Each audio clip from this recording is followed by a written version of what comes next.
দেখেন যে একটা ভার্বের পরে অন্য ভার্বগুলো কোন ফর্ম বসে। তো আমরা জানি যে একটা সেন্টেন্সে একটা ফাইনাইট ভার্ব থাকে। দেন ফাইনাইট ভার্বের পরে অন্য কোনো যদি ভার্ব বসাই ওই ভার্বের কোন ফর্ম বসে। সেই ভার্বটা ইনফিনিটিভ হয়, ভার্ব প্লাস আইএনজি হয় অথবা ভার্বের বেস ফর্ম হয়।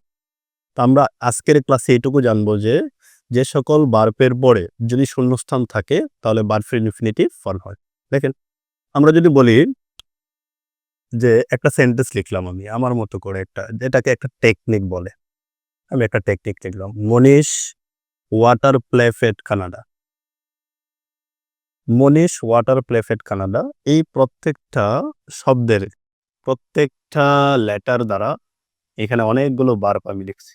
দেখেন এমতে হচ্ছে ম্যানেজ, অতে অবলাইজ, এনতে নেসেসিয়েট, আইতে ইন্টেন্ড, এসতে সিম, ডাব্লিউতে ওয়েট, ওয়ান্ট, এতে অ্যালাউ, টিতে ট্রাই, ইতে এক্সপেক্ট, ইনকারেজ, আরতে রিফিউজ, রিমাইন্ড। অ্যাপতে হচ্ছে ফেল, ফরগেট, এলতে লাইক, এতে আস্ক, পিতে প্রপোজ, প্রমিস, প্ল্যান, ফোন, এতে অ্যারেঞ্জ, টিতে হচ্ছে থ্রিয়েটেন, সিতে চুজ, কনভিন্স, কন্টিনিউ, এতে অ্যাফোর্ড, এনতে হচ্ছে লিড, এতে হচ্ছে অ্যাটেম্প, ডিতে ডিমান্ড, ডিসাইড, ডিজার্ভ, এতে হচ্ছে অ্যাফিয়ার।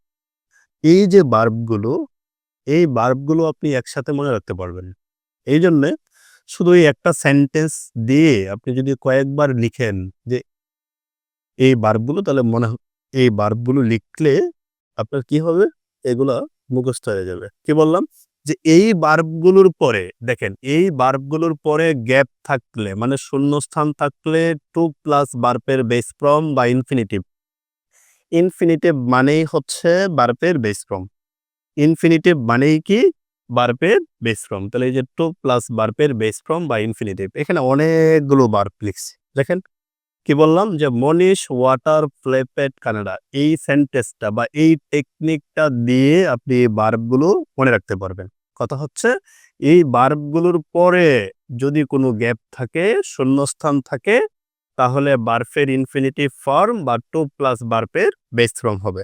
দেখেন আপনারা এখন নিজেরাই আনসার করতে পারবেন। আমি লিখলাম 1 নাম্বার কোয়েশ্চেন, হি ডিসাইডেড। আমরা বলছি একটা সেন্টেন্সে একটা ফাইনাইট ভার্ব থাকে। তাহলে এখানে ফাইনাইট ভার্ব হচ্ছে ডিসাইডেড, এখানে ফাইনাইট ভার্ব হচ্ছে ফুন্ড, এখানে ফাইনাইট ভার্ব হচ্ছে রিমাইন্ডস, এখানে ফাইনাইট ভার্ব হচ্ছে ফেইল্ড। তাহলে প্রত্যেকটা সেন্টেন্সে ফাইনাইট ভার্ব আছে। এখন ভার্বের কোন ফর্ম হবে? যেহেতু এই প্রত্যেকটা ভার্ব এই নিয়মের মধ্যে পড়ে, তাহলে আমরা বলছি এই ভার্বগুলোর পরে শূন্যস্থান, দেখেন ঠিক পরে শূন্যস্থান আছে। ঠিক পরে শূন্যস্থান আছে। তাহলে পরে কি ভার্বের শূন্যস্থান আছে। যেহেতু শূন্যস্থান আছে তাহলে ভার্বের ইনফিনিটিভ ফর্ম হবে। ইনফিনিটিভ মানে হলো টু প্লাস বেস ফর্ম। এখানে আছে লেট, তাহলে উত্তর হবে কি? উত্তর হবে হচ্ছে টু লেট। এবার আসি a friend of mine phoned me go, উত্তর হবে টু গো। এরপরে মাদার রিমাইন্ডস মি, মা আমাকে স্মরণ করিয়ে দিলেন ড্যাশ মেডিসিন, তাহলে কি হবে? To take medicine. Fahim failed dash his homework, তাহলে কমপ্লিট হিজ হোমওয়ার্ক, তাহলে উত্তর কি হবে? কমপ্লিট মানে হচ্ছে যেহেতু ফেইলড আছে, এই যে ফেল ভার্বের পরে গ্যাপ আছে মানেই হলো ভার্বের ইনফিনিটিভ ফর্ম, তাহলে কি হবে? To complete.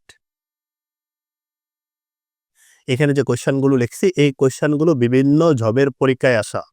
অর্থাৎ আপনি ৩টা ৪টা নিয়ম পড়বেন, ৫টা নিয়ম পড়বেন, 10টা এক্সাম্পল পড়বেন, মনে থাকবে না। এই জন্য আপনার কাজ হচ্ছে এই ভার্বগুলো মনে রাখা। এই ভার্বগুলোর পরে গ্যাপ আছে মানেই ইনফিনিটিভ ফর্ম, আর ইনফিনিটিভ মানেই হলো টু প্লাস ভার্বের বেস ফর্ম। তো ক্লাসটা মনোযোগ সহকারে দেখলে আশা করি অবশ্যই উপকৃত হবেন।